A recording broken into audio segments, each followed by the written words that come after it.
One of the unexpected highlights of my first ride on BC Ferries was discovering the surprisingly good food on board. While sailing on our way to Nanaimo, I finally got to try the famous Nat's original beef dip, and honestly, it became one of the most memorable meals of the trip. Panalo. Thank you. Uncle, taga saan kayo? Pangasinan. Ay, Pangasinan, Ilocano. Ay, yeah, this is our order. So, yeah, we're gonna pay. Ooh, rock and roll.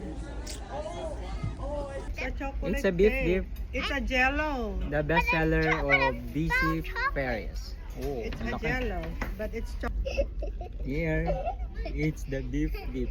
So, we need to eat. And,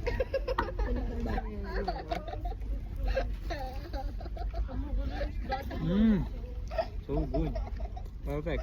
Up. Good for 3, ayun. Kaya nga sabi ko, One order is good for 3. naghahati kami ni Nengo sa kuya. Lambot. Sobrang laki. Can you bite again with big eyes? Oh, he's so huge.